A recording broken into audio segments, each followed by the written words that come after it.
Salutations, ladies and gentlemen, Mr. V back with another casted game of Age of Empires 3, and I must have died and gone to AOE heaven, folks, because I have found a high-level Dutch mirror. Let's go! Ladies and gentlemen, it is so rare you see two 1900 plus ELO players both playing Dutch.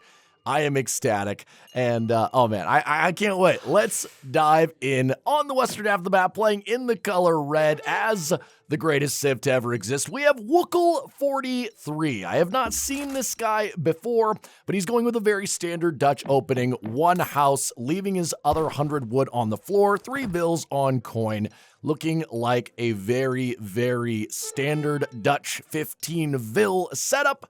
And yeah, not much to report there. We do have an envoy fight here in the north of the map. How often do you get to see one of these? Oh man, these guys both, they have a running animation and yet they move so slowly. How is it the explorer walking is just as fast as these guys sprinting? Maybe it's all the layers of clothing in the African climate. Meanwhile, on the eastern side of the map, playing in the color blue as the Dutch as well, we have Karp. Now this dude, if you have not seen a Karp Dutch game, you are in for a treat, because while we have one very standard Dutch opening, we have a guy in Karp that never, and I mean never, plays standard Dutch. This guy is always going with mercs or church techs or native builds, and I am here for it. And we can see in the opening, right? He's gone with a house, has already gathered up his second 100 wood, which you would normally use for the bank and transition, and he's already put down a market as well. Now we'll have to take a look here. Yeah, okay, so he does already have hunting dogs as well, because these guys are going at 0.92, and these villagers are going at 0.84. So we got the early hunting dogs, sending 3 villagers, and so is Wook. And Wook's deck looking very, very standard, though the 9 Veteran Allies is an interesting one. I don't usually see that in a lot of Dutch decks. Okay. Karp's deck on the meanwhile, oh god. Oh man, this is very, very non-standard. He's got the 4 Vorgelders, he's got 6 Petards, and he's got the Dutch States Army, which, in case you don't know, when mercenaries arrive, they train, they move faster, but it does make your skirms and your regular units a little bit more expensive. It's a trade-off, right? So, you know, you get the merc advantage, but you kind of ruin your ability to go back to standard play. But with Karp, we don't gotta worry about no standard play. And what is he picking up here? Ooh, 80 coin. Coin treasures for Dutch. While a lot of other civs tend to go for the wood and the food, coin treasures can be so valuable because they can get you that early vil in the second age, or they can even help you get that 15th vil in faster so that you can get that 800 food even more quickly. But Dutch already have a pretty quick age up, though this explorer, this Jan Tasman, he is looking pretty low, but so is Adrian Hamskerk, and both envoys here for the rescue. So we got some early Dutch combat in the middle of the map. But again, both guys looking pretty good here. Karp going with Quartermaster, and Wook also going with Quartermaster. So we ain't going to be seeing any Age 2 Halbs. None of that nonsense here today. And it looks like both of them already have... Oh, actually, wait a minute. Wow, Wook is like significantly ahead in his XP curve. He's already got about a shipment and a half, and Karp just now getting that shipment. So I don't know what he gathered, maybe some XP or something, but first bank is already on the floor, and Karp just putting up his with 6 villagers. So the progression for Wook, a little bit stronger. You can see the effects of that extra 100 wood already coming into play, but Karp did get the early market, and we'll have to see which one trades off better. I feel like in a Dutch mirror, you can get away with both. And I really want to see what they do with this 400 wood as well. And we'll see if they go for an early second bank, or if they maybe try to go for a barracks or a stable, maybe open Hussar, also pretty common. Wook sending the bank wagon, Karp sending 700 wood. So Wook probably going to be going with a stable here. Yes, okay. So the bank wagon is usually a tell that they're going to open Hussar, because if you send 700 wood, you also need the 350 food to build the bank. Whereas with the bank wagon, you can put that food immediately into cav production. Though I do like sending 700 wood first, just because it allows me to get an early market. It allows me to get hunting dogs, maybe even placer mines early. Or at the very least, you can get that extra house or two in case you need the population. But bank wagon, certainly good too. Karp now has a second bank down, and he's got the extra wood that he's going to be gathering. And house going down, he's now sending his bank wagon, and Wook's probably going to be following up with the 700 wood as well. 3 cav being trained, though. He doesn't have a villager in queue here. Oh no! Wook! Get the villager, man. Oh, he wants a full 5 cav. Okay. Wow. That's a lot of idle time for 5 cav. They'll have to be useful. Otherwise, that could come back to bite him in the butt, because mirror matches, right? Mirror matches, you need to be so clean at the high level, because since you don't have a distinct civ advantage, it's going to be your micro and your macro that get you the edge. So these 5 cav moving across the map. And do we have any exposed villagers in the blue base? No. Karp has done a really nice job getting his herds in, and I don't know if there's going to be much here for the Hussars to pick off, though they will be able to bell up some of these guys. And he's already got a church down. Look at this guy. He's got 1, 2, 3, 4 banks down insanely early, and he's sending 600 wood on top of that. So this guy probably going to be using that 600 wood either to get down his military infrastructure, or maybe he even goes for a cheeky 5th bank. We'll have to see. Nice job getting his vills safe and protected. He's definitely not going to take any damage here, but these Hussars are going to do a nice job keeping those vills belled up. But what do we have here, ladies and gentlemen? We have the Akon on Kobe, as these guys are native musketeers, and not bad ones either. 170 HP, 10 hand attack. And they do have, what is their ranged attack? We can't see it right now because they aren't on ranged mode. There we go, 19 ranged attack. So pretty good H2 musketeers, and the cost isn't terrible. 75 food, 40 coins, so just a little bit more than your standard 150 HP musk. Though I guess you can only build a limited number of them. You can only build 12. But it is a nice option for Dutch, who usually can't get out that musketeer. Oh no, the envoy going down. You don't want to lose that envoy early. That scouting you can get in the mid game from that envoy just being parked in the back of the base can be really, really crucial. But look at this. We have 1 lone Hussar, and is he going to catch Jan Tasman before he gets down his second trading post? Yes, he is. And I think Karp definitely wanted to be getting out. Oh no. I thought that was going to be the other Akan trading post, but he went for the Yoruba. And, okay, going with religious freedom now. Let's see if he gets coffee trade immediately, or if he's going for some sort of red Lancer pop. Oh, he's going for Yoruba, Eredo Legacy. Oh, no, he did get down the trading post. Okay, really cool. I'm not sure what this does. Look, he's getting Yoruba Esso Riders. Okay, okay. Interesting. And he's got a tavern. Okay. All right. So Karp is going full Merc natives here, and I love it. And you can see he's building up his eco for it too, right? He's getting the church. He's getting down a 5th bank. And I'm guessing in H3, the first thing he's going to send is going to be 1,000 wood. And he's probably going to plop down either 1 or 2 more banks using that coffee trade tech. And let's take a look at Wook here. Wook is playing this way more standard. He's also got 5 banks, but he's also making cav. He's raiding. He's moving around the map. He's also putting down native posts, interestingly enough. Maybe we can see what that tech did. No, he must have researched it as well. Ah, man, my lack of game knowledge. Ruining me once again. But Hussar's coming in here for another raid. Interesting stuff. Now, there are some exposed vills out here. They are being guarded by about 10 Akans, which will easily deal with 3 Hussars. Though Wook is now in age 3, went up with the Exiled Prince at 9 minutes 28. So pretty slow age up for a Dutch mirror. that will work. And going with a forward barracks here. So probably going to be throwing in some skirms as well. Skirm Reuter or Skirm Huss. Both of them are excellent compositions.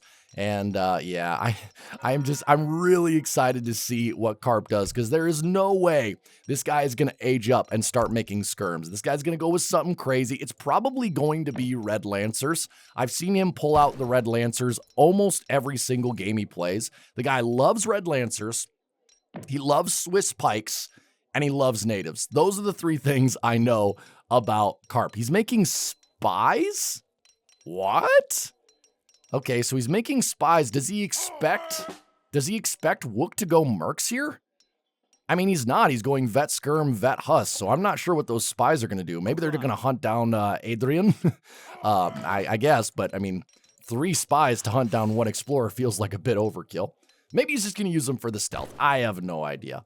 But got plenty of access to food. So does Wook. Wook now sending 1,000 wood as well. And he does not have the church, so no coffee trade here from Wook, though he could send it with the religious freedom. And so if Karp is able to get down 1 or even 2 more banks, he will have a very, very significant advantage in his coin economy. And look at that, 1 bank already going down. But these guys are now veterancy upgraded, these Hussars, and 5 skirms in the back, going to do some nice damage against the Yukons, and the spies going down very, very quickly. And now the Yukons starting to run out as well, but here they come, the Red Lancers. I told you, I freaking told you, Karp, he loves the Red Lancers. He thinks about them all night long. And these guys are going to be just what the doctor ordered. These guys are going to clean up that remaining Hussar, clean up that skirmisher, and let's hope that Wook has some Reuters on the way. Yes, he does. 9 Reuters coming now, 5 on the way from the back stable. But even 5 Reuters, I don't know. Okay, they are going to be able to drive off the Red Lancers, but those Lancers got some really nice damage in. And now look at Wook. He's slamming down the anti-cav. Double Haub and more Hussars and Reuters. So, I mean, Wook's economy looking really, really good. He's only slightly behind in score, but that extra bank from Karp is going to be working overtime. Or should I say, the extra 2 banks. Look at this. He's gotten that sneaky 7th bank in, and that is going to be huge, especially since he is relying pretty much all on mercenaries at this point, which are going to be all coins. So, really, really cool move here from Karp. He's going Manchu and 5 Hussars. So going for a very mobile build, no barracks, no stable at the 12-minute 30 mark. Meanwhile, Wook just playing as standard can be. Look at this. Reuter, Haub, Skirm, Hussar. The classic Dutch composition, getting his market upgrades now. And I love how he just built these trading posts for the sole purpose of making sure Karp didn't get them. I freaking love that. Talk about knowing your opponents. Hold on, I gotta turn my mic down. I'm peeking here a couple of times. Hopefully that's a better level. But oh my God, 5 envoys are on the field. Those will be useful. And meanwhile, what do we have in the back? We have Hussars, we have Priests, we have Manchu, and we have Red Lancers. What is this composition from Karp? The Priests getting in, they have 200 HP. They actually do quite a bit of soaking. Akan's doing damage in the back, more Manchu coming out, and look at the way the Manchu just devour those Hussars. And the Red Lancers still doing damage, and these Manchu are going to outtrade these Reuters very, very well. I mean, look at how quickly these Reuters go down to the Manchu fire. These guys are absolute machine guns. They're one of the best mercs in the game, and the Akan's being mixed in, also going to do great damage, and Wook having to pull back once again. A great fight there from Karp, and what a weird composition. I don't think I've ever seen the Lancer, Manchu, Akan, Priest play, but now I have, and you can say you have too. But we'll have to see what Wook does to compensate for this. I mean, does he continue to go standard? I feel like if he just masses up skirms, he'll be fine. He'll just have to keep a decent amount of Reuters on the field to deal with any Lancer play. But I think going double skirm and then 1 stable of Reuters, that's going to be the move. Getting Amalgamation now, that's going to be great, but we have to remember he's still only on the 5 banks, and it looks like 1, 2, 3, 4, 5, 6, 7. Yeah, okay, so Karp can only get 7 unless he were able to send, does he have Bank of Rotterdam? Let's see. Oh, God, he sent Bank of Rotterdam already, and he has Bank of Amsterdam. So the guy could get up to 8 banks, and if he sends that other card, we are looking at 9 banks, ladies and gentlemen. Oh, the fact that he's getting away with this is just so juicy. And I mean, the coin income from Karp is insane. Look at that income, 1,972 coin per minute.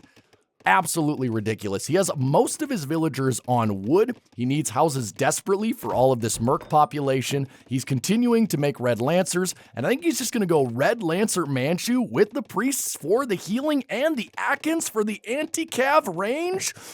Oh, that's a beautiful stew. And let's see, Wook getting a second town center down. Okay, kind of bridging that economic gap. I like that. But even if he sends religious freedom now, which it looks like he isn't planning on, he's still not going to match the number of banks that Karp has currently. And getting out those veteran skirms, I like that. I love the double skirm Reuter play. It's one of my favorite go-tos against other Dutch players, though against like a civ like Germany, I usually go double skirm and then, you know, maybe not as many Reuters, and we just pound into skirms. Just enough Reuters to deal with the cav. And he's got some spies in here as well. I don't know why he keeps making spies. Maybe there's a unit here that spies are really good against that I'm not seeing. But the fact that he just keeps making 3 spies, no, 5 spies. Okay, well, I mean, I guess when you're pulling in this much coin, spies are of no object. He's even got an arsenal down, getting down some good techs as well. Sending Bank of Amsterdam. This dude's gonna have 9 frickin' banks. This is insane. Tavern going down here, but the Red Lancers and the Manchu, they are ready, man. Oh my God, 8 Red Lancers and 14 Manchu. That is such a scary composition, but there are a lot of skirmishers here, and they are kind of bricked up between Karp's bank and his tavern, so not a lot of great room for the cavalry to maneuver, but even then they're still gonna get on it, and the Manchu's pouring in fire from the back, and the Red Lancers, oh my God, the amount they're getting on these skirmishers, that area of effect, and the Reuters, they're just going down too quickly to the Manchu. The Manchu trade so well against Pistol Cav. It is absolutely ridiculous. The Akans also putting down consistent damage, putting those halberdiers to sleep.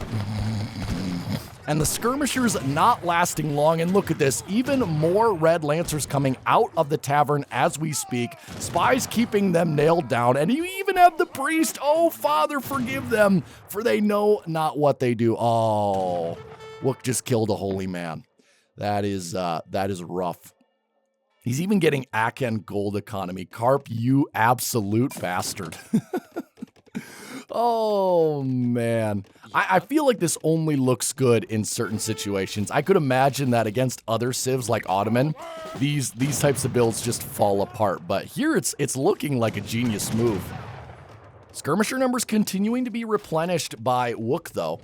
More priests coming out for Karp. It looks like Wook is sending infantry combat. He has, okay, he could send another infantry upgrade, which I like.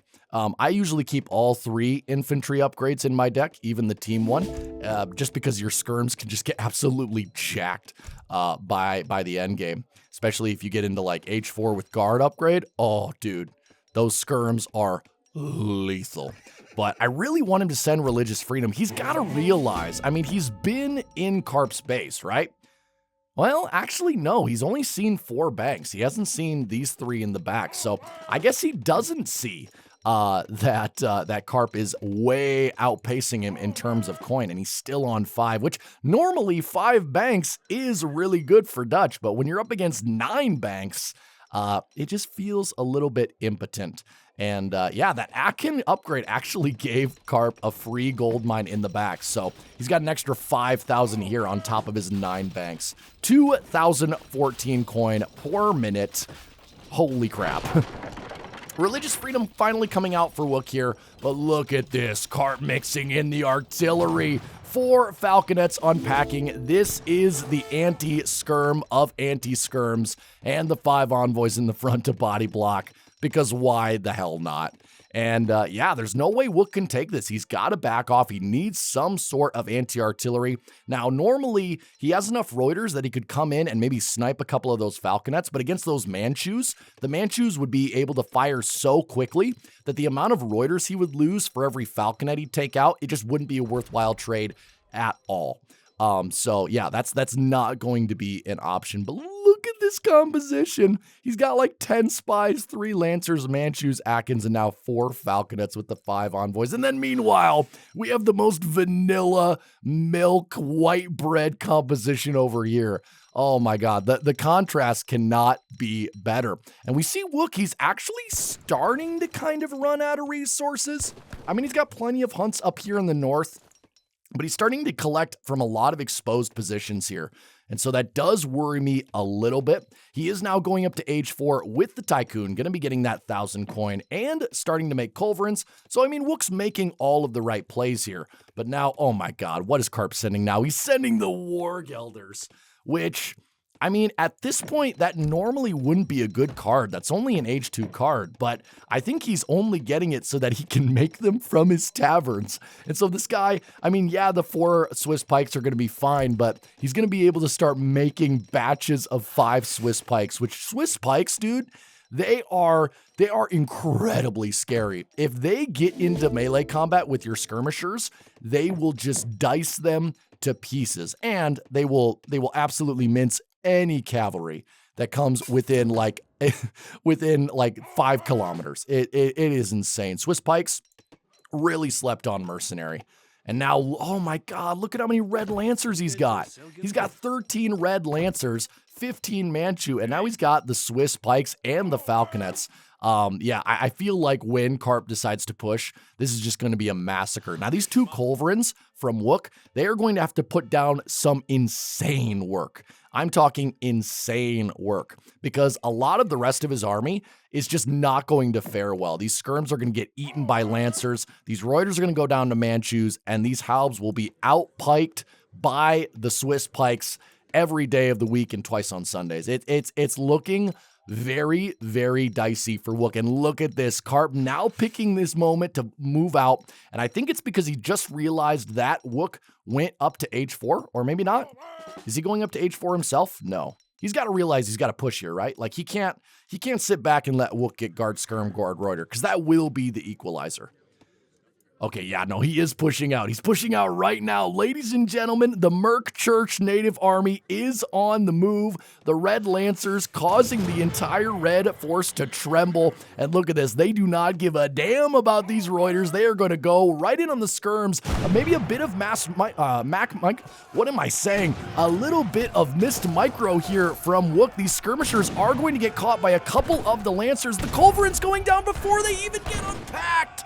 And these Culverins caught sleeping. 2 heavy cannons coming out, but there's enough Lancers, and Manchu to take them down. I can't even speak, ladies and gentlemen, because the Swiss pikes are now engaged, and just like I said, they are eating the skirmishers alive, and the Reuters are not going to do a thing. The Falconets now unpacking. The cannons are shooting. The pikes are piking. The Manchus are Manchuing, and it is going to be a slaughter in favor of blue. Now, he has taken care of most of the Red Lancers, but just these Manchu and these Falconets are going to be enough to deal with the remainder of Red's army. And we have to remember that Karp still has 9 banks behind this. He has arsenal upgrades, market upgrades, and he did not just drop 3,200 resources into going up to age 4. Reuters coming out, they're desperately trying to take out these Falconets, but there's just not enough of them. The Akans dealing with the remainder of the army here. They're even killing a ton of Vils that got pulled into the fight. But now it is looking desperate here for Wook. He's got to pull out something magical, but what does he send? Does he try to send like 17 Reuter? Oh no, he doesn't even have 17 Reuter in his deck. I don't even think that would do much anyways. Oh man, I mean, if he sends factories, he's cooked. Maybe he can send the Vetan allies. Maybe we're going to see that. Heavy Saxon handcap, but what are they going to do against Manchu and Swiss Pike?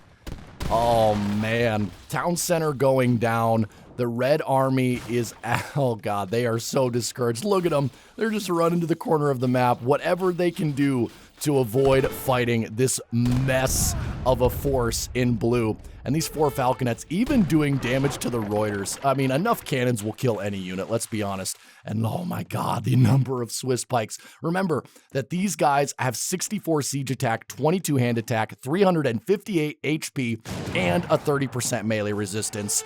They are monsters. And now they start swinging those big sticks around. Don't take that the wrong way.